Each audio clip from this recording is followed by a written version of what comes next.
Well, a very good afternoon, good evening, good morning to you, wherever you are listening to this Coaching Cafe, either live with us here on Friday or via your favorite streaming service. My name is Natalie Ashdown from the Open Door Coaching Group. I'm joined on the line by our resident HR specialist, Paula Jones-Hunt. And today we're discussing what is a coaching mindset. And as we begin our coaching cafes, we always like to find out where people are dialing in from around the world. And today we have a really great representation from all around the world, including Australia. So we've got Canberra, Adelaide, Brisbane, Sydney represented. Over in Perth, we've got Wellington in New Zealand represented. Hi to the people dialing in from Japan, Pennsylvania, Abu Dhabi, Singapore, and down the road in Chile, Melbourne as well. So what a great group. Oh, thank you. Hamani has just said from New Delhi in India. So I think we're covering all continents today, which is very exciting. And can I just acknowledge you all for joining us on these coaching cafes in particular, because we are discussing the ICF Core Competencies. And for me, it's like we're coming home to our roots to talk about what it means to be professional coaches in the workplace. And exploring the ICF Core Competencies is a great opportunity for us to reflect on our own coaching practice. And I want to acknowledge just the number of people who are coming, because, you know, we have those kind of cool topics like AI and coaching and all sorts of other kind of sexy topics. But this is a topic which is really important for us to be exploring. So thank you for joining us. Before we begin, let me acknowledge the traditional owners and the custodians on the lands on which we're meeting today, and their continuing connection to the land, the waters and communities of Australia, and the lands from all around the world that I've just shared with you, upon which you might be joining us today. And we pay our respects to them, to their elders, past, present and emerging, and elders from Indigenous communities from around the world. So as I mentioned, welcome. In the lead up to International Coach Week, which is happening soon, starting on the 13th of May, we are exploring our ICF Core Competencies. And over the past couple of weeks, we have looked at the ethics. And if you've listened to our podcast, you'll know that I'm so pleased as a long-term coaching practitioner that the demonstrates ethical practice was actually built in as core competency number one. And we've explored that over the last couple of weeks. And the other major update to the ICF Core well, there were several updates to the ICF Core Competencies a couple of years ago now, but one of them was the reimagining of Core Competency number two, which was embodies a coaching mindset. And as a person who's an MCC coach, I've been coaching for over 20 years now, as you all know, delivering our level 1 and our level 2 accredited coach training programs, I was so pleased to see that embodies a coaching mindset had been reimagined for us and is included as a core competency. And that's our role today, to reflect together on this core competency. So as I always say, for those of you that are new, welcome. We are all about creating shared learning experiences. We love coming together this time on a Friday every week. And we also love that so many people are downloading our podcast. So however you're listening to this webinar, welcome. Please share with your friends and colleagues that the podcasts and the webinars are available. We love the community. We are all about sharing thought-provoking conversations. And if you are wanting to collect your ICF CCEUs, your continuing coach education credits, they are available at the end of the session. Just hold on the line. You do need to be listening to them live. All right, there's the spiel. Let's get into our conversation today about embodies a coaching mindset. And please feel free to pop a message into the chat box or your messages, your comments, your thoughts, your reflections as we go, and we will pick them up as we go along. So we are talking about over the past couple of weeks, the ICF Core Code of Ethics, which is underpinned by the ICF Core Values. And now we're going on to talk about the core competencies. But as we talk about the core competencies, let's not forget the Code of Ethics, and let's not forget the core values, which will be coming through all of our coaching as well.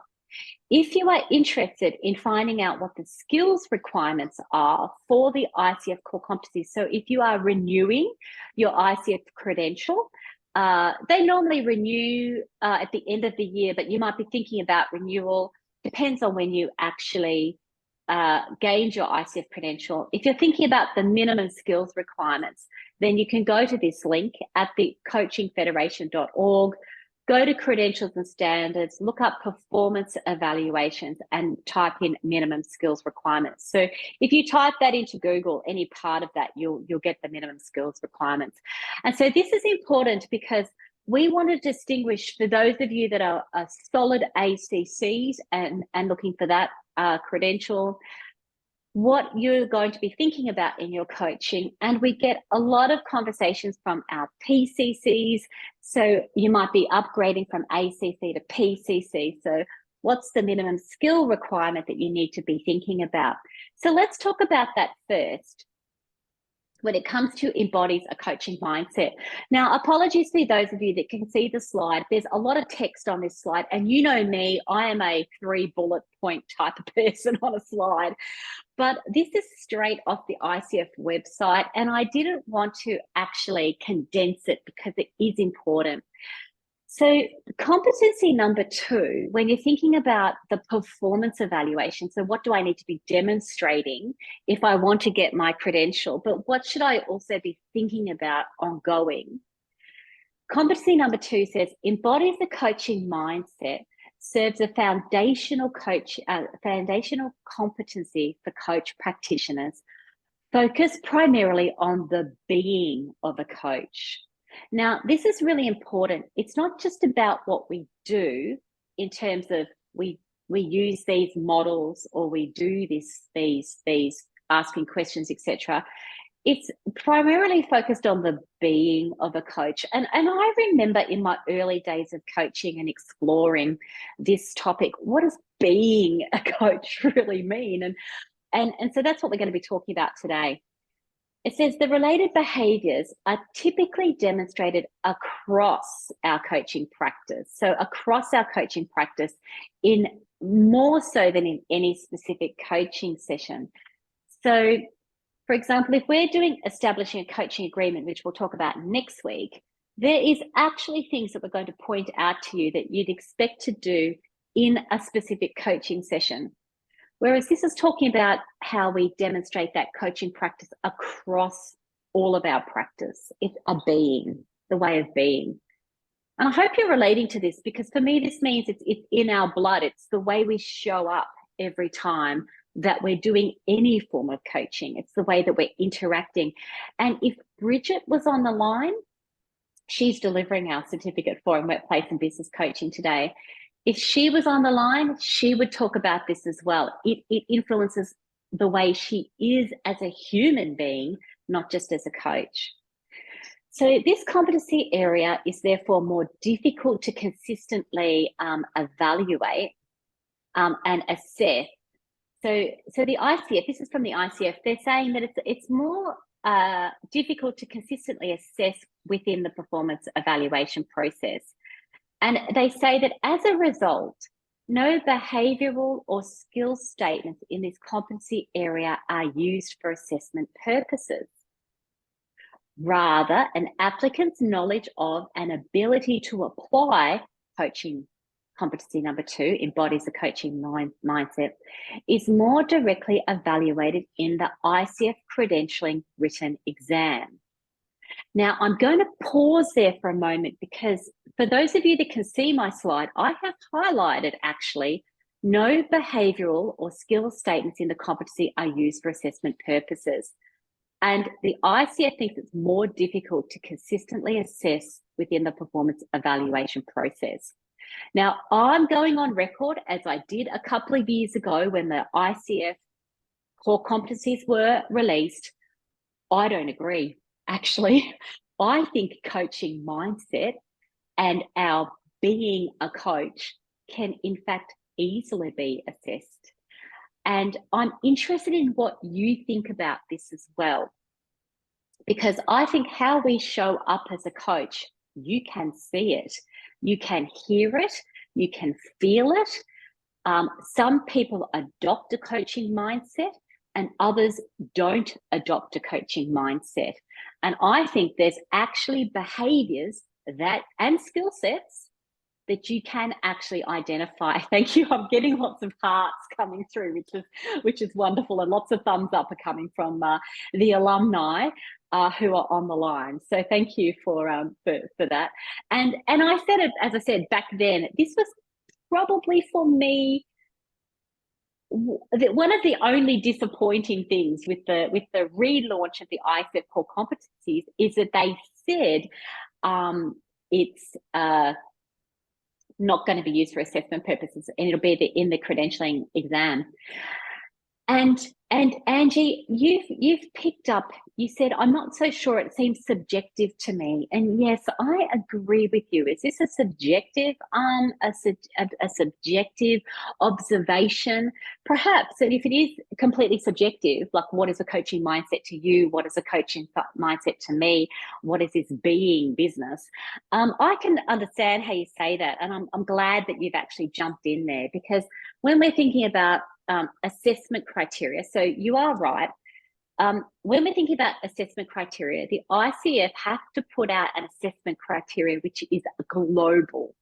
So the actual core competencies are translated into many different languages, and we are assessed globally across a global standard. So thank you for raising that, Angie. It's a very good point. I think it is actually one of the reasons why there's no specific behavioural skill statements here, because it does need to be assessed globally. Okay, now with that in mind, and Paula, I will get you to jump in a moment, but let me just lay down this foundation for our discussion as well. Let's have a look at what the actual core competency is, and I would like to then open up the line and our discussion, and Paula, get your feelings as well. And let's then open up the discussion and have a look at each of these elements of the core competencies. So the definition is that a coach develops and maintains a mindset that is open, curious, flexible, and client-centered.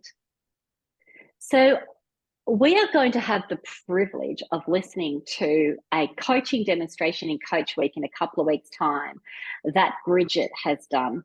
And you are going to hear open, curious, flexible, and client-centered. And this is where I think, as I said, we can hear it. We can hear that the coach is curious by the way that they're asking questions, but by the way they pivot with the client. So it's about the client. The client is the center of the conversation, and the coach is moving and with the client. So you'll be able to hear that when we do that demonstration. And for now, it's good to be reflecting upon. As part of that, the elements is that the coach acknowledges that the clients are responsible for their own choices. Now, the obvious thing here to me is that if a client says to us, or a coachee in the workplace says to us, so what do you think we need to do? And do you think that's a good idea? Well, we would naturally, even as rookie coaches, turn that around and go, you know what? It's not about what I think. It's not about what I think you should do. It's up to you to think about what's best for you. So what do you think is best for you? You know, something along the lines of that. So we're acknowledging that the client is responsible for their own choices and their way forward.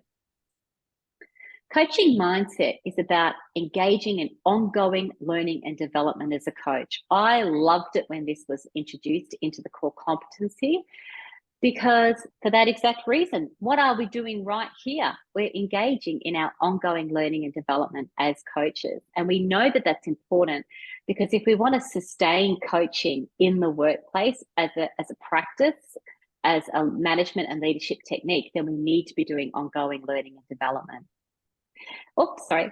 The third one is develops an ongoing reflective practice to enhance one's coaching. We are doing this right now together, aren't we? In the lead up to Coach Week, we are engaging in ongoing reflective practice. We're trying to enhance our coaching.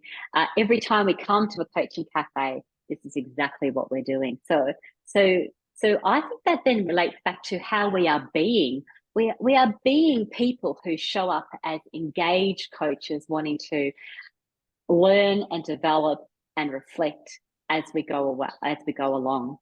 So let me pause on the first 3, and then I will give you the other 5. But I'm keen on your ideas and your thoughts about open, curious, flexible, client-centered, acknowledging the client, engaging, developing ongoing reflective practice. Paula, what would you like to add to our conversation here? Yeah, I love that we're doing this reflective piece, because I was looking at it thinking, if everybody for themselves, not necessarily as a coach, but for themselves said, I'm going to walk around and be open, curious, flexible, and client-centered. And I'm going to acknowledge that people make their own, are responsible for their own choices. And then I'm going to engage in my ongoing learning and development. Doesn't have to be as a coach, but I'm just going to engage in my ongoing learning and development. And then I'm going to reflect on how I'm doing and how I'm going. I mean, honestly, they could be points for life, really. So the fact that they then get connected into the profession. So as a coach, this is where I am. I think it's a great mindset to start from. I agree with you, Paula, and thank you. That's a really valuable comment, because as you were speaking and I'm listening to you, I'm thinking, well, engages in the ongoing learning and development as a leader, as a manager, as a customer service officer, whatever you want to swap in there for the word coach. I agree with you. It's a way of showing up and a way of being. So it's really a lovely reflection you have there. And what I reflect on too is I was listening to Bridget's coaching demonstration, which we are going to hear in Coach Week. So you need to tune in. I'm already advertising that. I said to Bridget after I listened to her demonstration, I said, because I've listened to you coaching, I can be a better coach. I'm going to be a better coach this afternoon when I coach, because there's things that she did in this area that I remembered that I need to really, really double down on. And it is these open, curious, flexible ideas. So thank you. Supportive, yes. So we're bringing out that idea of being supportive. And Elizabeth says, how we show up as a person. That's right. I agree with you.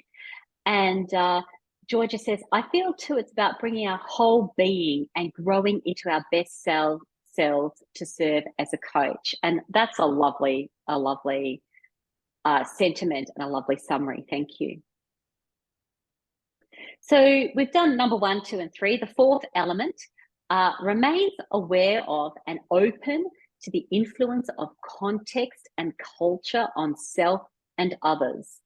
So an extremely important topic we've been discussing if you're thinking of diversity, equity, inclusion, and justice, DEIJ. If we're thinking about different people and the different, for example, neurodivergence and things that we might, and different cultures, we're thinking about the fact that even on the line right now, there's people from all around the world. And so this is us being aware of and open to the context and the culture that we bring as coaches. So what's our background, what's our experience, and remaining aware of others, trying to identify what that might be for others, the influences of their culture and context, and coaching accordingly. And Paula, there's a smile on your face. I can see you nodding. What would you like to add about this? Yeah, it's just, and I think it goes back to that about clients responsible for their own choices, is in that culture space and that context space, there's stuff that you might not know about or things that are really important to a person. And they may not choose a path forward that aligns with what you're thinking, because we don't have that context or that knowledge of culture. And so that's why that number one is really important, because it incorporates who am I, who is the coachee, what's important to them, what knowledge do they have that they might not have shared, and where they want to go. So number one actually links to number four for me, because it's really important that the person feels safe in their environment, and that we know that there are differences, and we allow that person to be that beautiful, different person that they are. Yes, and it's so important what you're saying there, Paula, that we allow them to be who they need to be in their context as well. And I was reflecting on this as I was preparing for our coaching cafe and on a coaching session that I did during the week, and the influence of context. I'm coaching a senior person whose organization is going through enormous change, and it includes the change at senior levels as well. And if we were not aware of the influence of context on this person and what they're saying and how that's influencing how they can move forward and what they commit to, etc., if we were not in a coaching mindset, we would be coaching. We wouldn't be coaching. We'd be doing things very differently. We'd be trying to drive for an outcome or a goal or an action, or what can you do? Or so kind of basic coaching. What can you do? How can you move forward? We would be doing some form of basic coaching, which I actually believe would be really annoying the client. Because, and if we went into suggesting what the client can do to move forward, we would not be coaching at all. That would be a breach of ethics, as we've already talked about. But if we're not taking the time to understand and be aware of the context and the culture, the workplace culture that they find themselves in, then the coaching would be it wouldn't be coaching, it'd be something completely different. So it doesn't hurt to be reminded of this, I think, when we're thinking about how we're coaching and how we're showing up. And we've got some really good comments here as well. Sonali, thank you for jumping in. People experience their workplace through the lens of their identity. So being able to understand that is helpful and important. Thank you, I agree. And Brett, thank you for jumping in. Culture you offer, this shows up even as a communication style. Yeah, so thank you for reminding of that. So culture shows up as a communication style, how people actually communicate with each other. Certain cultures are typically far more direct in a way that they raise issues or provide feedback. So you've said, for example, South African, Dutch, German. And whilst that's a generalization, it acts as an example. Another is respect for older or more senior people. So thank you. Yeah, so culture, context, it shows up in the way that we actually communicate, the way that we interact. It has influenced how we are being as coaches. So that might be a rub in terms of our communication styles. As Sonali has offered, thank you, a great observation, Brett. Having grown up in a non-assertive culture, this is something that I have a lot of empathy for. Yes, so we do know that some cultures, some people that we coach and are part of our coaching programs don't like that, those coaching questions at the end of the coaching session, where we're really trying to be very specific about the way forward, because a non-assertive, non-directive culture is not really something that the person is comfortable with, or that is their culture, so they won't be comfortable with that line of questioning. So thank you. That's where we are being aware. So much to explore, isn't there? Which is really great. That's why I'm acknowledging you all for being here. So the next one, number 5, uses awareness of self and one's intuition to benefit clients. Now, this is something that we can really work on as coaches. It's awareness of ourself and what's happening as we're showing up as coaches, that we have an intuition about something. There's a coaching colleague who says something along the lines of just asking a question off the top of my head in draft form. And I love it that she says draft form. This is a draft. My thinking is in draft, but I've got an intuition about something that I want to share. And I like it how whenever she's not exactly sure about what she wants to say or the question she wants to offer, she says in draft form. It's quite a good way of going about it. And I like to do this as well. If I'm really focusing on my intuition, I might say to a client, there's something that's coming up for me, an intuitive question I feel like I'd like to ask you. Take it or leave it. So let me just offer this question to you. And if you respond or it means something to you, let me know. Now, of course, I can't say it in 50 million words like I just did, but that's the sentiment that we're actually offering. And Elizabeth, thank you. I should just say what you've said. I have a hunch that, or I've observed that, or I wonder if. Tell me where I'm wrong, or tell me if I'm wrong, or tell me where I'm wrong. That use of where in that little sentence, I have a hunch that, tell me where I'm wrong, or tell me whether I'm on track. That's a really nice way of going about it. Thank you. Number 6 is develops and maintains the ability to regulate one's emotions. And you know that I've been very open that I failed an MCC exam for this very reason. I wasn't so much regulating my emotions. It was more that I was very excited and happy for the client about what they had achieved and what they said they were getting in terms of the benefits from the last coaching session, that I started using words like wonderful, that's fantastic, good on you. And we have talked at length about being authentic versus allowing ourselves to insert into the conversation. So that's what I had to learn about. Am I inserting myself into the conversation? Am I upsetting the power balance between the coach and the coachee? So that's where regulating one's emotions comes into it as well. Paula, anything to add there? Yeah, I think sometimes it's that ability to, if it is reminding yourself that it's actually not about you, it's about them. And so if they're not presenting in the way, or they're not answering questions and the like, it's about, you know, making sure you're not showing that as well. Yeah, that's a very good, that comes back to the client centered, doesn't it? The definition. So it is about them, not about how excited we can be. So a bit of a regulation of emotion important there. That's just one example, of course. The example I use that because we have also talked about how we have to be authentic as well. Number 7, mentally and emotionally prepares for sessions and seeks help from outside sources when necessary. So a lot of conversations about coaches being mentored, coaches being supervised, and that's really important. And we enjoy that role as mentors as well.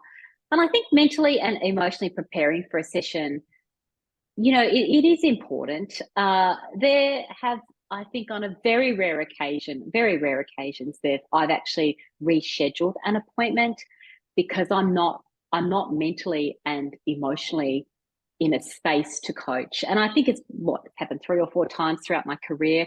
But I know something's happened, or I've come off the back of something, or there's some form of stress, some form of something going on that means that I'm not mentally and emotionally showing up the way I need to. So that's a quick reschedule and the client understands. Seeking help from outside. I love this as an alumni, and I love it as the open door group as well, that we will bounce certain things off each other. Of course, ensuring confidentiality, but not being alone in terms of being able to have those conversations about what about this, what could I have done better? So maintaining confidentiality and at the same time seeking that help from outside sources. So there you go. I can't believe that just one competency, we can talk about this and it can go so quickly, our time together. What we're really offering you, and feel free to jump in for any final comments, what we're really offering you is encouraging you to take the time for your own reflective practice. And you are doing that by being here and by listening to this webinar. And we also offer you to think about, is there anything that from this core competency that you'd like to take into your coaching over the next week or next couple of weeks? For me, as I listened to Bridget coaching, I thought open and curious, exploring. Just bring more of that curious mindset into coaching. Maybe I was doing it already and I was happy with the way I was coaching, but it's about all of us, how we can take that time and then bring something or expand how we're actually coaching to benefit our clients. So thank you. Lots of hearts and thumbs up coming. That's really, really wonderful. So there you go, core competency number 2. I would like to do a little advertisement for Coach Week. When it comes to Coach Week in a couple of weeks' time, we're going to bring you 2 of the most highly acclaimed international and national researchers in this area of coaching mindset and values and beliefs of exemplar coaches. So watch out for that. There's 2 speakers that I'm going to have the absolute delight to interview. And you will learn a lot more about embodies the coaching mindset from those Coach Week presentations. So watch out for them. We're going to have an event called Super Tuesday, and you can join us. Yeah, thank you. Great refresher. So team coaching, our Cert 4, our diploma, executive coaching, mediation services, they're all available for you to connect with us around. And as always, please reach out if we can assist you in any ways in regards to that. And as always, in closing, thank you, everyone. Everyone's saying you really enjoyed the presentation. That's really wonderful. Thank you. So in closing, we say thank you. Enjoy your reflective practice. Thanks for joining us here, either live or on your favorite streaming service. And as always, we say enjoy your coaching.